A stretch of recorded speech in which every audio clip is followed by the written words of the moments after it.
One thing you really talk about, Rupal, is the importance of personal mission, right?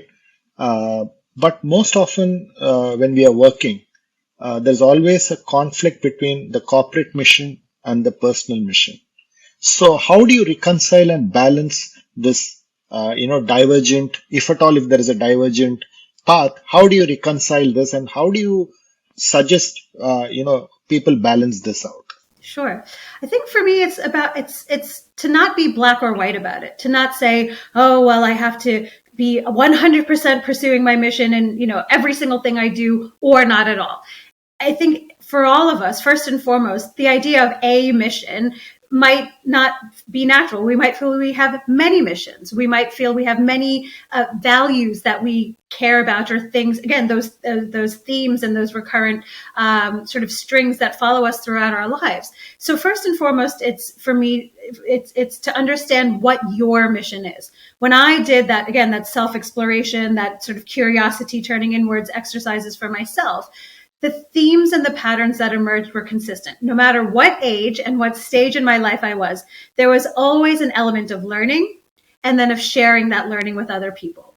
So when I was a child, I loved reading books and then I'd tell everybody about them. When I moved into a career, my job at the CIA was about developing a deep expertise in whatever field I was working in, and then sharing that knowledge so that other decision makers could make use of it. Then when I moved into a corporate environment, again, it's about developing an expertise as a business owner myself, and then helping other business owners or leaders with the lessons that I've learned. So those themes of learning and developing expertise and then sharing it have been my mission, my personal mission. And the way I've brought it into my life and into my career has been by doing that as much as possible. So in my career, I wasn't always able to only develop my expertise and then share it with others. There were other things that I had to do, administrative things or team building things or, meetings and other miscellaneous tasks. But first and foremost, whenever we can, I think we all owe it to ourselves to find the ways to bring that mission into our careers as it stands. You don't need to, leave your job or to make this overnight wholesale change to everything you do.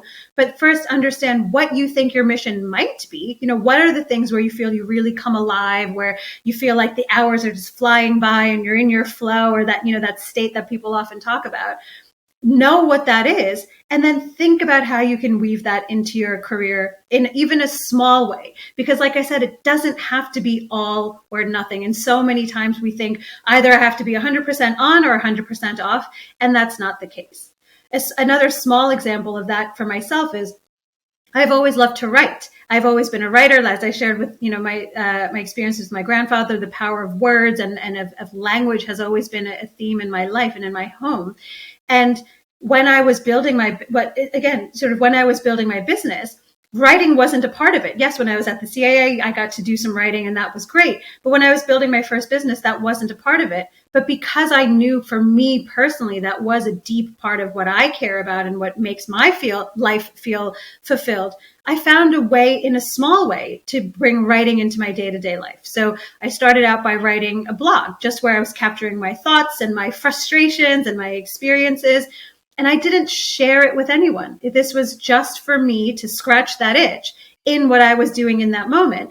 And then it evolved into something else. And then I did start sharing it. And then it evolved and evolved and evolved and eventually turned into a book. But for me, it was just bringing it in a small way into my day-to-day life, however I could, and doing it consistently. Because my view is, and there's a great quote that goes something like, how we spend our days is how we spend our lives. And that's true, right? We often just fall into a rut and do the same thing again. So if you have that calling and you can't do it 100% of the time, find a way to do it even 2% of the time in your day-to-day life.